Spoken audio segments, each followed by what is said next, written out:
کہیں غلطی سے انصاف کر بھی لے تو وہ اس کے راستوں کو بھی کم کرنا چاہتے ہیں. وہ کون بہادر جج تھا جس نے 5 نوجوانوں کی 8 مسلمان نوجوانوں کی ضمانت دی جو تو وہ 800 کے قریب ابھی تک بند رہے پسند رہے.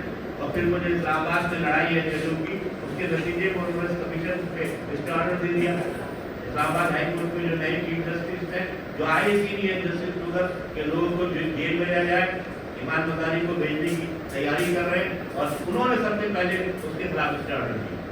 تو وہ اس پہ جانا چاہیے سپریم کورٹ میں, وہ کمیشن بننا چاہیے تاکہ وہ 800 لوگ جو مظلوم ہیں جنہیں جعل سازی سے گرفتار کیا گیا اور وہ سزائے موت انہیں موت کی کوٹری میں رکھا گیا ہے وہ کسی طریقے سے نجات پا سکے. تو اس پہ یہ صرف یعنی وہ نہیں جو غیر مسلم ہے وہی شکار نہیں ہے اس مذہبی تشدد کا, بلکہ وہ مسلمان بھی جو کہیں سے بھی اپنی رائے کو الگ سے آزادی سے پیش کرنے کی کوشش کرتے ہیں یا انحراف کرتے ہیں کسی مقبول بیانی سے, وہ بھی اس لپیٹ میں آ رہے ہیں.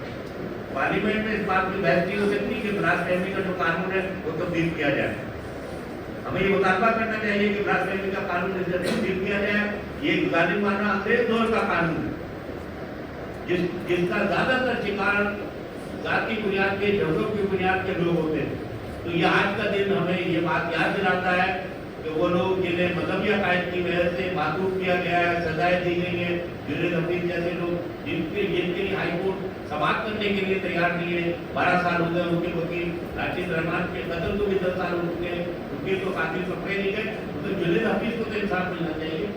تو آج کے دن تو ہمیں خاص طور پہ مطالبہ کرنا چاہیے کہ جنید حفیظ کو انصاف ملنا چاہیے, وارڈ کو لوگ جو بند ہیں انہیں انصاف ملنا چاہیے. اور یہ جتنے قوانین ہیں آئین میں جو تقسیم ہے جس میں صدر وزیر اعظم کوئی غیر مسلم نہیں بن سکتا اسے ختم ہونا چاہیے, اور جتنے قوانین یہ مذہبی بنیاد پہ تفرقہ پیدا کرتے ہیں انہیں منسوخ ہونا چاہیے.